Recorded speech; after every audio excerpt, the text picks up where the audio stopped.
وہ میرے دوست آیا کرتے تھے یہاں میرے ساتھ, اپنے میرے جو لاہور میں بڑی مشکلوں سے کسی ایک آدھ کو کھینچ کے لاتا تھا, باقی یہاں سے آتے نہیں تھے. تو باہر سے جب لوگ آئے, میں آپ کو یقین دلاتا ہوں کہ ایک ایک میرا جو بھی باہر سے میرے دوست یہاں جب آئے, سب نے ایک ہی چیز کہی کہ اس سے خوبصورت دنیا میں کوئی علاقہ نہیں ہے. تو تب سے میں نے یہ سوچا کہ اللہ نے کبھی مجھے موقع دیا تو جب میں اس علاقے کے لیے کچھ کروں گا, میں صرف اس علاقے کی مدد نہیں کروں گا, میں اپنے ملک کی مدد کروں گا. اور میں نے آج سے 30 سال پہلے ایک کتاب, ایک یعنی کافی ٹیبل بک جس کی تصویروں والی کتاب لکھی, انڈس جرنی اس کا میں نے نام رکھا. اور وہ جب میں نے یہ سارا علاقہ دوسائے, اوپر سکردو, سارے علاقے میں ساتھ فوٹوگرافر کو لے کے گیا تصویریں لیتے ہوئے, تو جب وہ کتاب باہر میں نے جب پبلش ہوئی انگلینڈ میں, تو سارے لوگ دنگ ہو گئے کہ یہ بھی ہے پاکستان.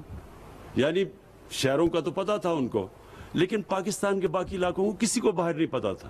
اور کتاب میں نے لکھی اس لیے کہ باہر کے لوگوں کو پتا چلے کہ ہمارے ملک میں کتنی خوبصورت ہے.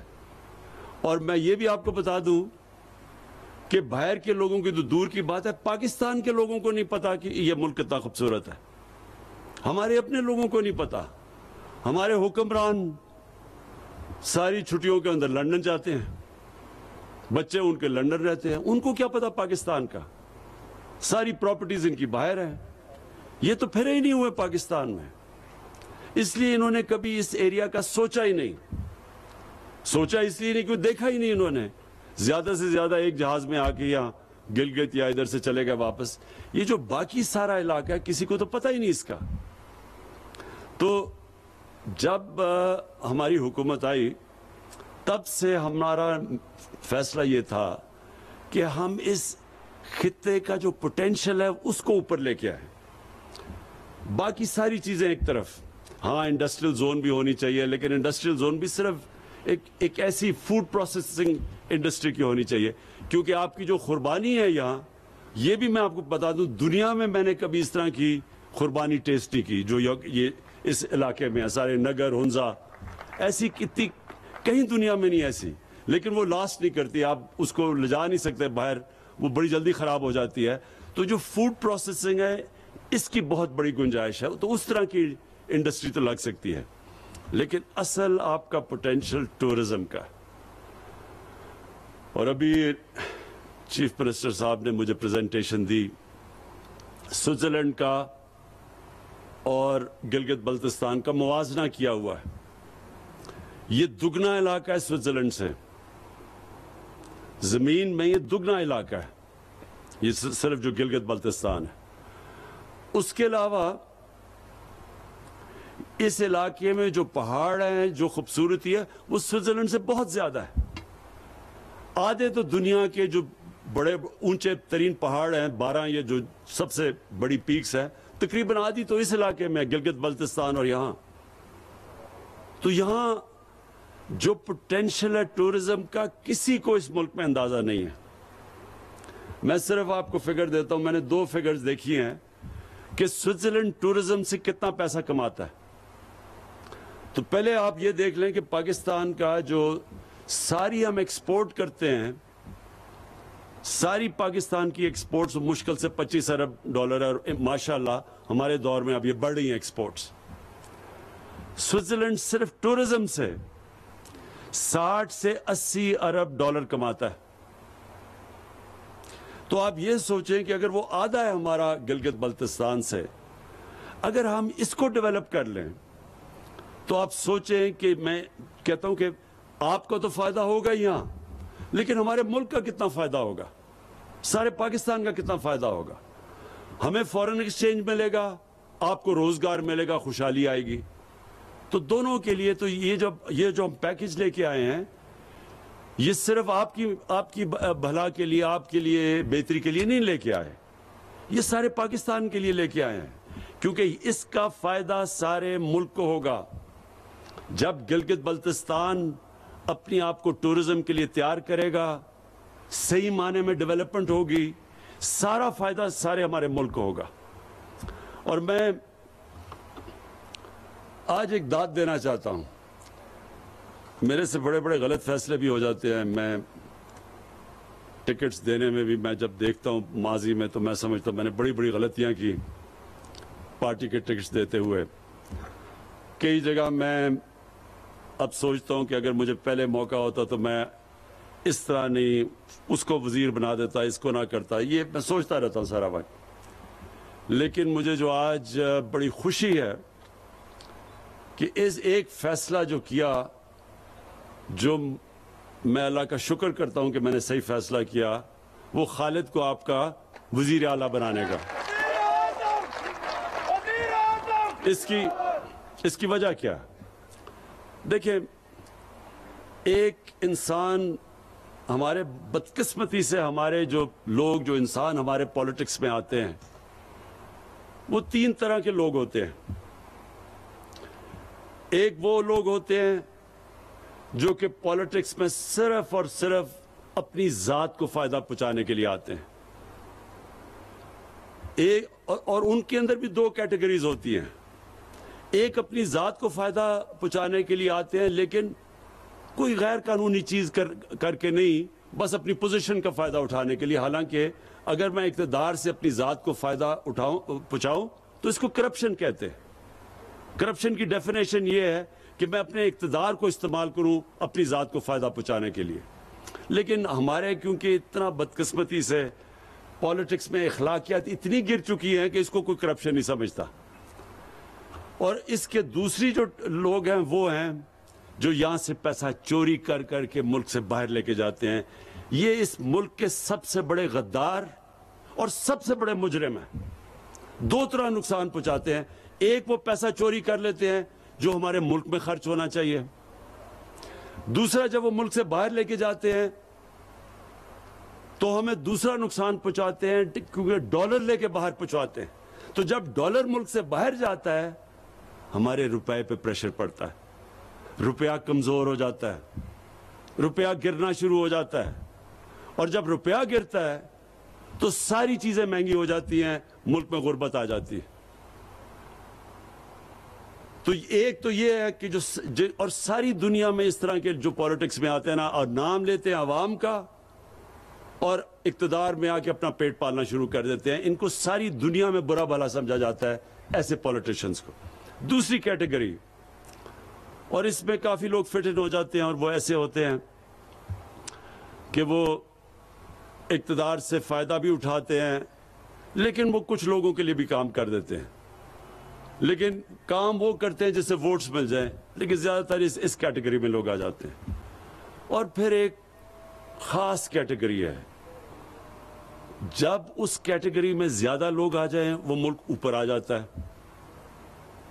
وہ ہے جدھر سیاست ایک عبادت بن جاتی ہے. وہ سب سے بڑے دنیا کے لیڈر ہمارے نبی صلی اللہ علیہ وسلم نے, انہوں نے ہمیں ایک راستہ دکھایا کہ انہوں نے ان کی جو ریاست تھی, جو ان کا اقتدار تھا, وہ صرف اور صرف عوام کی بہتری کے لیے تھا. اپنی ذات انہوں نے بالکل بیچ میں سے نکال دی. تو جو بھی جیسے پہلے تو بہت ہی غریب تھے, امہ مدینہ کی ریاست میں بڑا برا حال تھا, لیکن جیسے جیسے پیسہ آیا وہ سارا پیسہ انہوں نے لوگوں کے اوپر خرچ کیا, نچلے طبقے کو اوپر اٹھانے کے لیے خرچ کیا, کمزوروں کے لیے, معذوروں کے لیے, بیواؤں کے لیے, یتیموں کے لیے. دنیا کی تاریخ کی پہلی فلاحی ریاست بنا دی. اور اپنے لیے کوئی محل نہیں بنائے, اسی مسجد نبوی میں جس دن پہلے دن مدینہ آئے تھے اسی میں رہے, سادگی میں زندگی گزاری. آج تک ہم ان کے لیے جان دینے کے لیے تیار ہیں. آج تک ہم ان سے اتنی عشق کرتے ہیں, ہمارے دلوں میں وہ بستے ہیں. ساری زندگی آنے والی دنیا کے لیے انہوں نے بتا دیا کہ اصل میں اقتدار جب آپ کو ملتا ہے تو کتنی بڑی ذمہ داری ہے آپ کی. اور ہر آدمی, جس طرح جب حضرت عمر خلیفہ بنے تو انہوں نے کہا کہ اگر ایک کتا بھی میری ریاست میں بھوکا مرتا تو میں ذمہ دار ہوں. مطلب یہ کہ جو غربت ہے, جو لوگ تکلیف میں ہیں, یہ بہت بڑی ذمہ داری ہوتی ہے اقتدار میں آنے والے لیڈر کے لیے. تو مجھے جو چیز پسند آئی خالد کے اندر، میں نے اس کے اندر جنون دیکھا ہے کہ یہ سارا وقت سوچ رہا ہوتا ہے کہ کیسے اپنے علاقے کے لوگوں کی یہ مدد کرے، کیسے اپنے علاقے کو بہتر کرے. اس لیے ہم جب ہمارے پاس یہ پروپوزل لے کے آتا ہے تو ہم پھر پوری اس کی مدد کرتے ہیں، کیونکہ ہمیں پتہ ہے یہ اپنے لوگوں کا سوچ رہا ہے. ہم اس کو کیسے پیسہ دیں جو ہمیں پتہ ہے کہ اس نے آدھے کمیشنز کھا لینی ہے یا باہر پیسہ بھیج دینا ہے.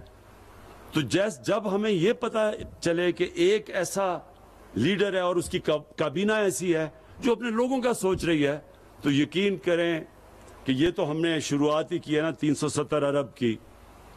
5 سالوں میں جو 370 ارب اس علاقے میں کبھی اتنا پیسہ نہیں خرچ ہوا پہلے. لیکن یہ ہم آپ کے لیے آپ کی مزید اور مدد کرتے رہیں گے. جیسے جیسے آپ چاہیں گے ہم آپ کی اور مدد کریں گے. میں آج آپ کے سامنے پیشن گوئی کرتا ہوں. خالد، آپ صحیح طرح ٹورزم کو سنبھال لیں. اگر آپ نے یہ ٹورزم کو صحیح طرح سنبھال لیا، آپ یقین کریں کہ آپ سینٹر سے پیسہ نہیں لیں گے، ہم آپ سے پیسہ مانگا کریں گے کہ جی ہمیں بھی پیسہ دو تھوڑا سا. یہ آپ ادھر بیٹھے ہوئے ہیں، آپ کو پتہ ہی نہیں ہے کہ آپ اللہ نے آپ کو کس نعمت سے نوازا ہوا ہے. ہمیں بھی، پاکستانیوں کو بھی. لیکن آپ جس خطے میں بیٹھے ہوئے ہیں، دیکھیں یہ وہ علاقہ ہے جدھر سردیوں اور گرمیوں میں دونوں ٹورزم ہوگی. آہستہ آہستہ لوگوں کو سمجھ آ رہی ہے اسکیئنگ. ٹورزم میں جو سوئٹزرلینڈ پیسہ بناتا ہے وہ زیادہ پیسہ اسکیئنگ سے بنواتا ہے. ان کا پیسہ گرمیوں میں، جس طرح ہمارے لوگ تو گرمی سے بچنے کے لیے آتے ہیں، وہ اس کا کم پیسہ ادھر سے بنتا ہے. زیادہ پیسہ بنتا ہے جب وہ اسکیئنگ کے لیے جب لوگ آتے ہیں تو ان کے لیے جو وہ سروسز پرووائڈ کرتے ہیں، جو ہوٹلز بناتے ہیں، ادھر لوگ پیسہ خرچ کرتے ہیں.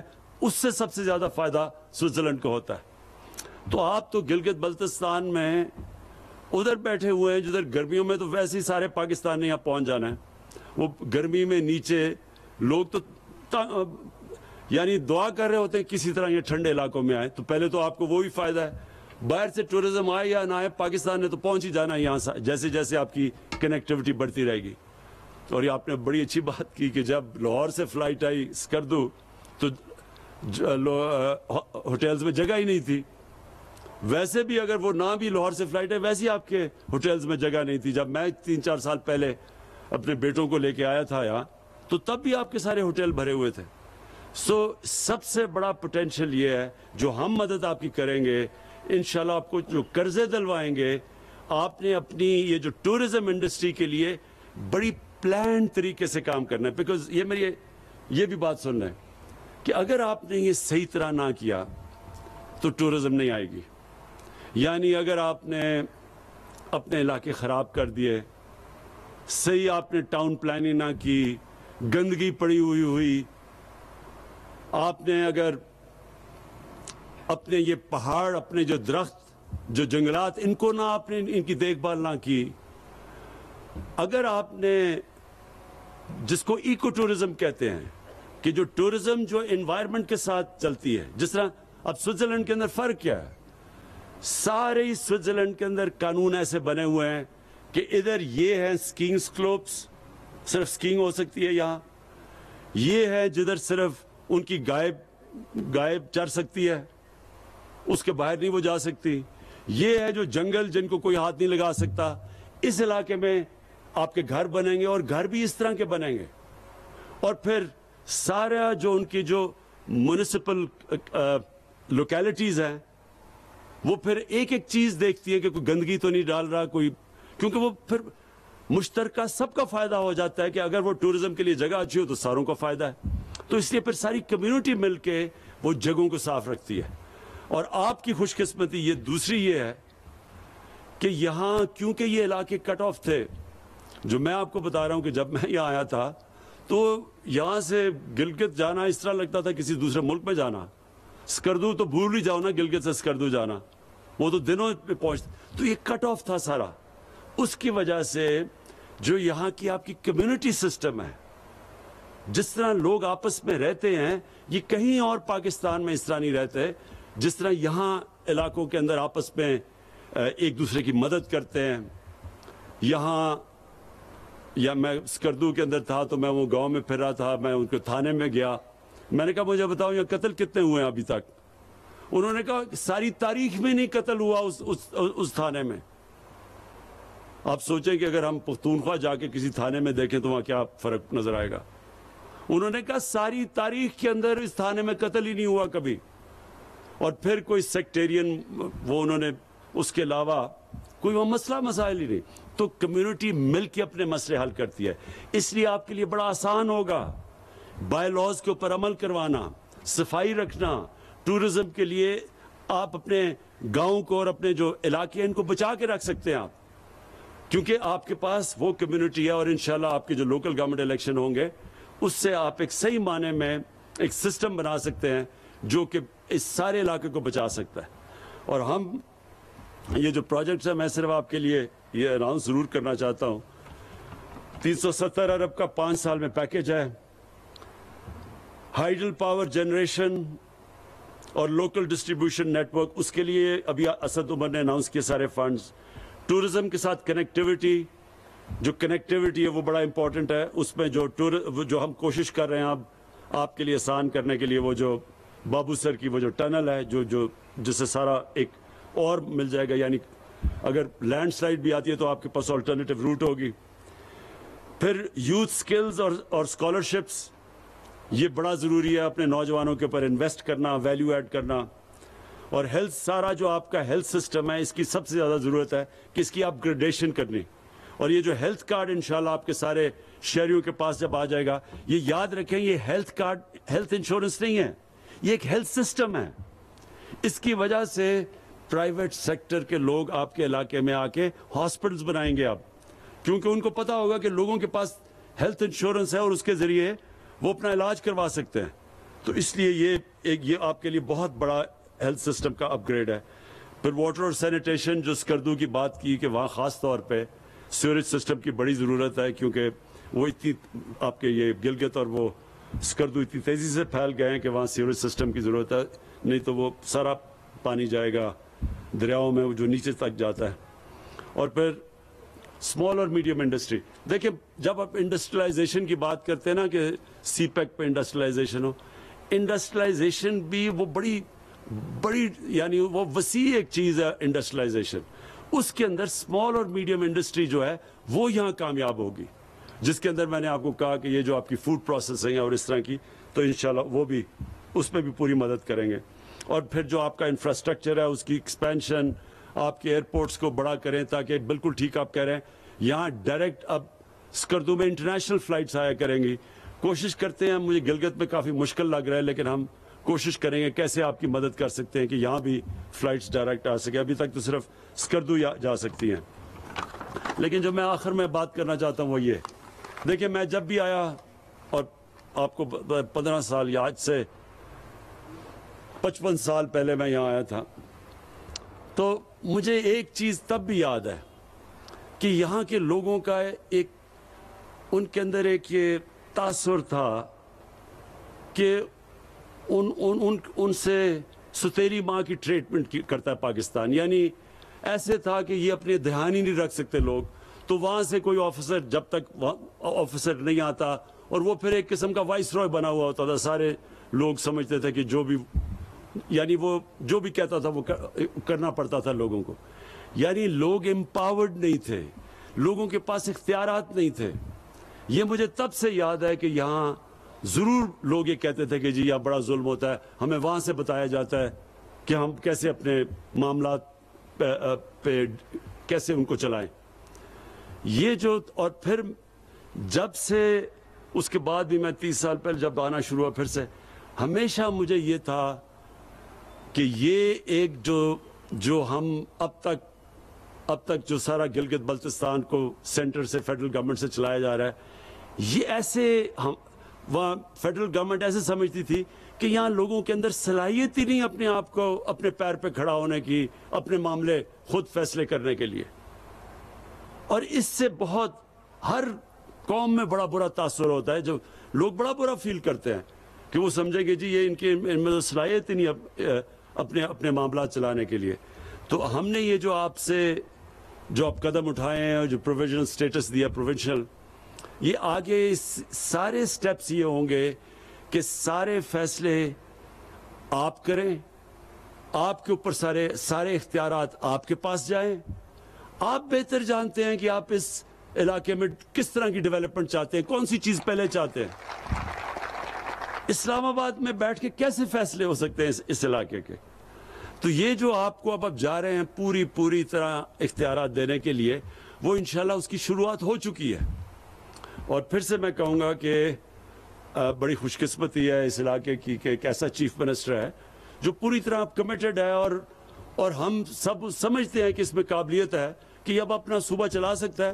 تو ہمیں کوئی ضرورت نہیں پڑی کہ ہم اسلام آباد سے اس کو ڈکٹیشن دیں کہ جی آپ یہ کریں وہ کریں، یہ اپنے فیصلے خود کریں. تو آخر میں صرف اب ایک چیز اور کہنا چاہتا ہوں. دیکھیں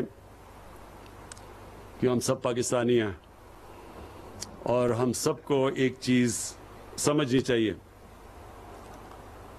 کہ ایک ملک کبھی بھی ایک عظیم ملک نہیں بن سکتا جس ملک کے اندر انصاف نہیں ہوتا، قانون کی بالادستی نہیں ہوتی. یہ بڑا ضروری آپ کو اس چیز کو سمجھنا.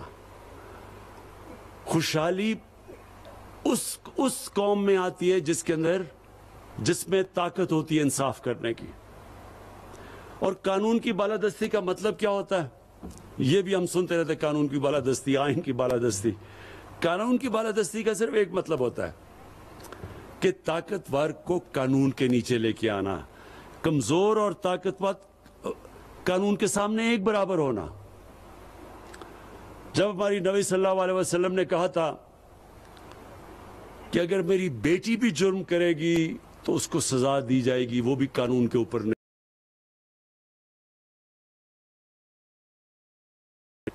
جیسے طاقتور کے لیے ایک قانون اور کمزور کے لیے دوسرا. یہ اپنے ذہن میں ڈال لیں کہ جو قوم جس میں اخلاقی جرأت نہیں ہوتی طاقتور کو قانون کے نیچے لانے کی، وہ کبھی خوشحال نہیں ہو سکتی. کیونکہ جو چھوٹا چور چوری کرتا ہے وہ تو جس کی چوری کرتا ہے اس کو نقصان پہنچاتا ہے. لیکن جب آپ کے طاقتور چوری کرتے ہیں، ملک کے سربراہ، وزیر اعظم، وزیر، جب تکڑے لوگ، طاقتور لوگ چوری کرتے ہیں وہ ملک کو تباہ کر دیتے ہیں. کیونکہ وہ جب چوری کرتے ہیں وہ تو چوری کرتے ہیں اربوں میں. اب وہ جب اربوں میں چوری کرتے ہیں وہ اربوں روپیہ اپنے بستر کے تو نہیں چھپا سکتے، لہٰذا اس کو ملک سے باہر بھیجتے ہیں. اور یہ ہمارا ہی نہیں، یہ ساری دنیا کے اندر غریب ملکوں کی یہی داستان ہے. جو دنیا میں مقروض اور غریب ملک ہے اس کو اٹھا کے دیکھ لیں، ان کے بھی طاقتور لوگ، ان کے وزیر اعظم، ان کے صدر، وہ ملک سے پیسہ چوری کر کے باہر لے کے جاتے ہیں. ان کے بھی بڑے بڑے محلات ہیں مغربی کیپٹلز کے اندر، لندن میں، نیو یارک میں، فرانس میں. تو جب تک ایک معاشرہ ان لوگوں کو قانون کے نیچے نہیں لے کے آتا، ان کا احتساب نہیں کرتا، چھوٹے چھوٹے لوگوں کا احتساب کرنا، پٹواریوں کا اور یہ تھانے دار، اس سے کوئی فرق نہیں پڑتا. ہماری نیب 20 سال سے چل رہی ہے، کیا کرپشن قابو ہوا پاکستان میں؟ صرف اب نیب نے بڑے بڑے لوگوں کے اوپر ہاتھ ڈالا ہے. یہ صرف ہمارے دور میں، ہمارے دور سے پہلے کبھی نیب نے بڑے لوگوں کو ہاتھ نہیں ڈالا. اور یہ اب پاکستان کی انشاءاللہ ہماری خوشحالی کے لیے، ہمارے بچوں کے مستقبل کے لیے اب ایک ایسی سٹرگل اور جدوجہد چل رہی ہے